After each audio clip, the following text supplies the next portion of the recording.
Bom dia, pessoal. Dando continuidade ao meu assunto sobre o Estado laico, né? Depois eu escreverei no Recanto das Letras sobre o que é laicismo, laicidade, mas enfim, acompanhando a história da humanidade, olhe, praticamente não existe Estado laico, né? Na história da humanidade, a política e a religião sempre estiveram intrinsecamente ligadas. Intrinsecamente ligadas. A questão não é ser contra as pessoas terem suas crenças, né? Mas assim, a questão é se perguntar até quando é apropriado que as crenças religiosas de alguém influam em assuntos de Estado. Eu fico pensando assim, porque veja bem, no Egito Antigo, a figura do faraó se confundia com a do próprio Deus, né? E as leis das sociedades mais antigas eram baseadas, né, na religião. Assim, depois que Constantino estabeleceu o cristianismo como religião oficial, aí o que aconteceu, né? Houve a Idade Média, as Cruzadas, a Inquisição, houve a Reforma Protestante, não foi? E assim, muitos reis, eles aderiram à Reforma Protestante não por questão de fé, não por questão de convicção, mas porque isso permitiria que eles tivessem maior autonomia para se libertar do jugo da Igreja Católica Romana. E com o absolutismo dos reis, houve a teoria do direito divino dos reis, em que usavam trechos da própria Bíblia para justificar o absolutismo dos reis, né? De que toda autoridade é dada por Deus. Então, como vemos, a religião e a política sempre estiveram muito ligadas. É muito difícil falar em Estado laico na prática, pode-se falar no papel, aqui no Brasil. Mas a gente tem que tentar defender o Estado laico de toda forma. Não é ser contra a religião de fulano ou cicrano, mas é ser contra políticos e líderes religiosos que se aproveitam da religião para tentar influenciar a vida das pessoas. Eu acompanhei ontem um vídeo no YouTube em que uma moça ela fala de um filme que está passando na Netflix, Apocalipse nos Trópicos. E eu também acompanhei um canal, BBC, eu vi, mostrando como as igrejas evangélicas, na sua maioria, mas católicas também, acabaram se transformando em verdadeiros palanques. E isso revoltou, inclusive, muitos evangélicos e muitos católicos. Eu não vou dar nomes, até porque as pessoas que deram seus depoimentos para o vídeo não deram seus nomes por questão de privacidade, né? E eu não daria se tivessem dado, porque afinal de contas este não é um canal de fofocas, é um canal para debater ideias. Olha, houve evangélicos que disseram que principalmente quando o Bolsonaro se candidatou, porque Bolsonaro se aproximou muito dos evangélicos. Os pastores chegavam e ficavam dizendo em quem as pessoas deviam votar, ficavam lançando seus candidatos, e a pessoa que dissesse que não votaria no candidato do pastor, ela era segregada.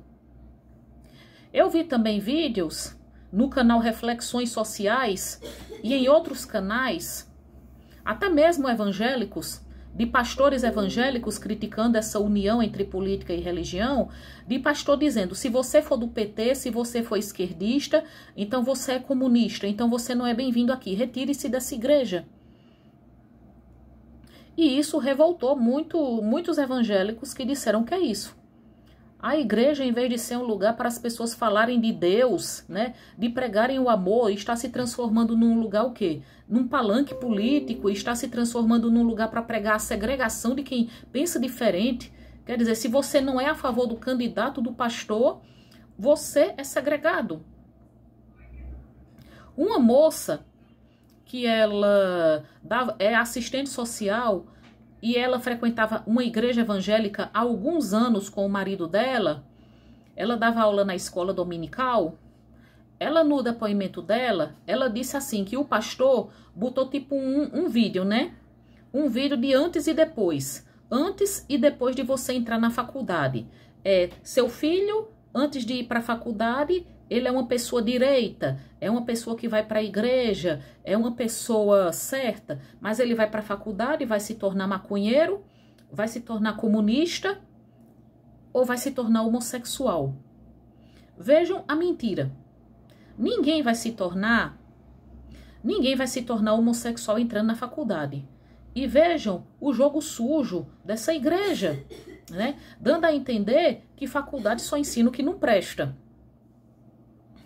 Aí ela, como assistente social, ela se formou numa faculdade e o marido dela estudava numa universidade pública. Aí ela foi reclamar com a pessoa, né, da direção da igreja por conta do vídeo. Aí o marido dela e ela foram convidados a se retirar da igreja. E ela disse que os amigos que ela tinha lá deixaram de falar com ela e o marido. Uma moça católica participava de uma peregrinação. Aí ela ficou assim horrorizada porque estavam estavam distribuindo santinhos de candidatos. Ela disse: o que é isso? É uma peregrinação ou é uma campanha eleitoral? As pessoas não estão mais querendo falar de Deus? E uma moça, filha de pastor, ela teve Covid. E ela disse assim que o pai dela, pastor, ele era contra o lockdown e que muitas pessoas iam para a igreja com Covid e sem máscara. E que ela acredita que foi na igreja que ela pegou Covid porque ela praticamente não saía de casa. O próprio pai dela disse: olha, nada de lockdown. A gente é uma casa protegida por Deus, a gente não vai. Assim, e não foram poucos os pastores, né, que ficaram fazendo pânico moral, dando a entender que se Lula ganhasse, as igrejas seriam fechadas. Que o Cláudio Duarte, ele até disse que a vitória de Lula seria o quê? Seria o início do fim dos tempos, o início do apocalipse. Cláudio Duarte já deu sermão, eu até já falei, ensinando que é correto os pais baterem nos filhos. E ele estava dizendo: olha, com a vitória de Lula, nós seremos perseguidos. E em muitas igrejas evangélicas, quem declarasse que não votava em Bolsonaro era praticamente segregado, excluído da igreja. E eram os pastores dizendo, né, o grande inimigo do nosso país é o comunismo. E como disse a moça do canal, que ela falou sobre o filme Apocalipse nos Trópicos, o que é que esses pastores fizeram nessa união com o Bolsonaro, com os partidos, com a extrema-direita? O inimigo era o quê? Era o comunismo, a esquerda e uma ideologia de gênero que não existe. Eu mesma já fiz vídeo dizendo que não existe ideologia de gênero, mas era. E muitos assim, eram dizendo assim, olha, ser contra aulas de educação sexual, dizendo, vão ensinar seus filhos a ser gay, a ser trans, vão ensinar seus filhos a se masturbar, vão erotizar as crianças com essas aulas de educação sexual. Educação sexual é coisa que tem que ser ensinada em casa pelos pais. Acontece que muitos pais são muito conservadores, são muito religiosos e não têm instrução suficiente. Não vão saber ensinar sobre sexo, sobre como prevenir gravidez na adolescência, sobre como identificar um abuso sexual e se defender. E são muito graves esses casos assim de influência da religião em assuntos, né? O Papa Bento XVI era contra o uso da camisinha.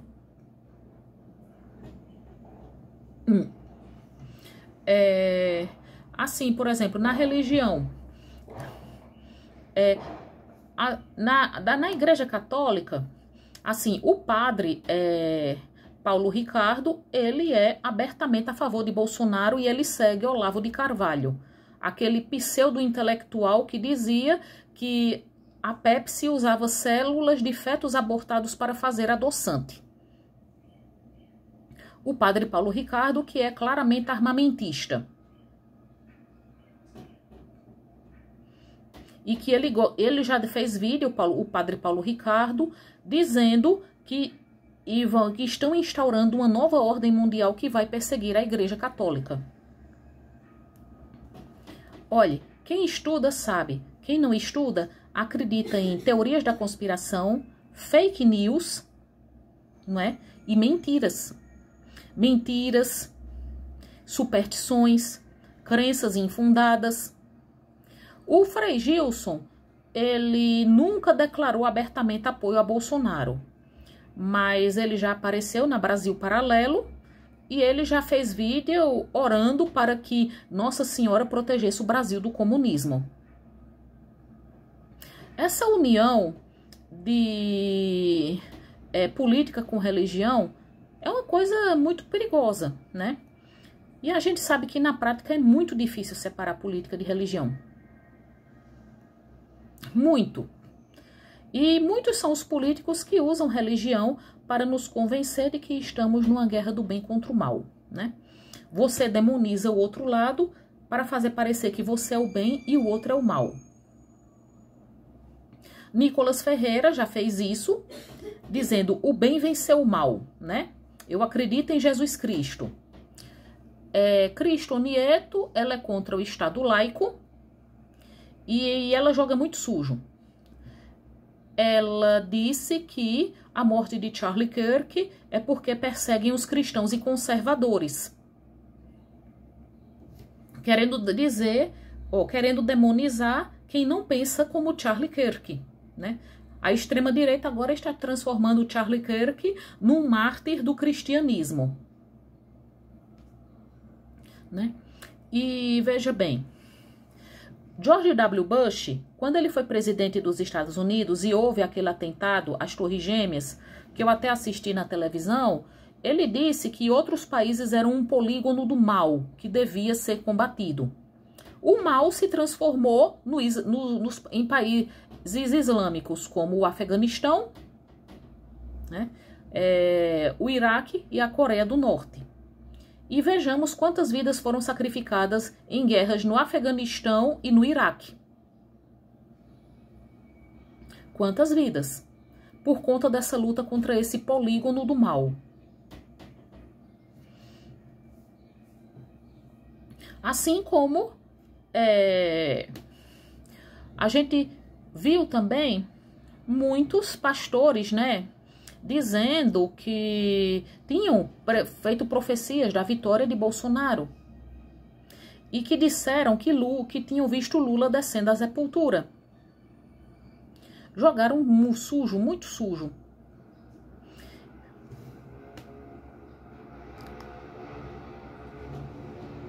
Jogaram sujo. É aquela coisa, nós somos o bem, os outros o mal.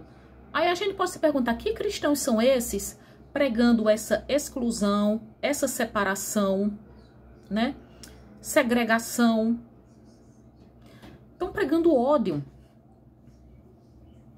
Ana Campanholo, aquela deputada de Santa Catarina, ela falando que não existe separação entre política e religião, até aí ela não mentiu.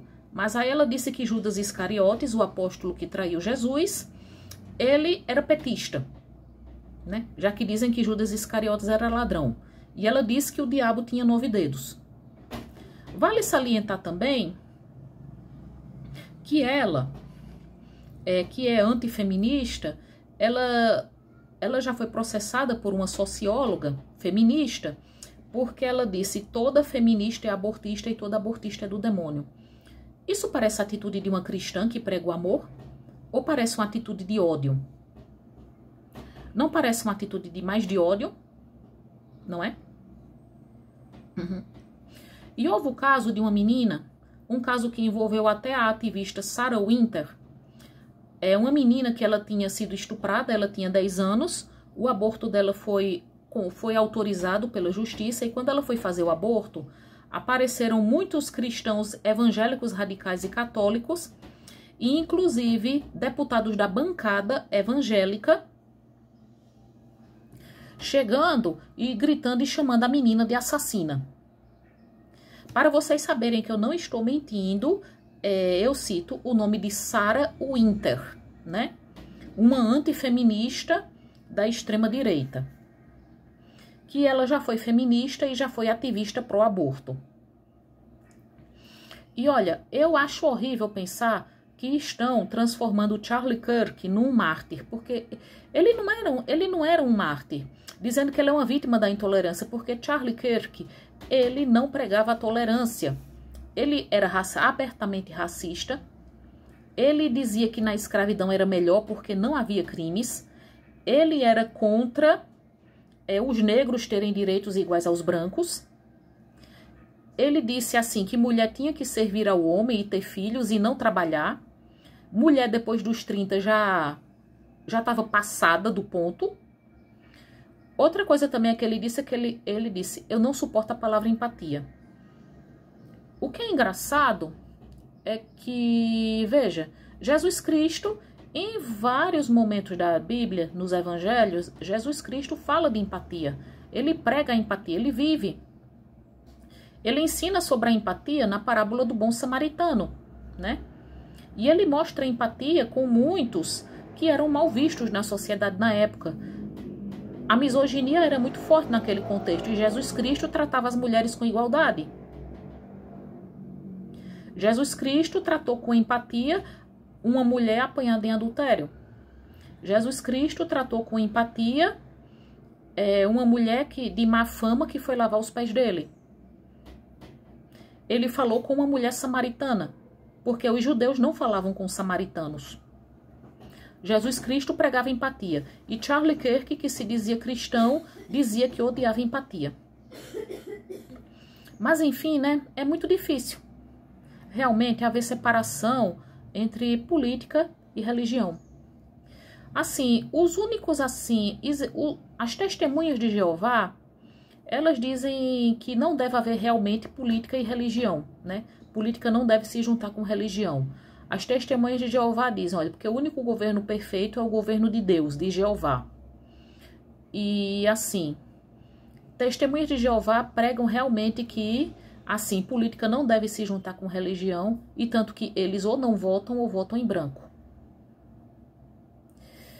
E assim, vamos lembrar da frase de Susan B. Anthony: desconfio das pessoas que dizem saber a vontade de Deus, porque geralmente isso se confunde com os próprios desejos dessas pessoas. Uma pessoa que diz estar falando em nome de Deus pode estar falando apenas em nome de si mesma, usando o nome de Deus para impor o que ela quer, os interesses dela.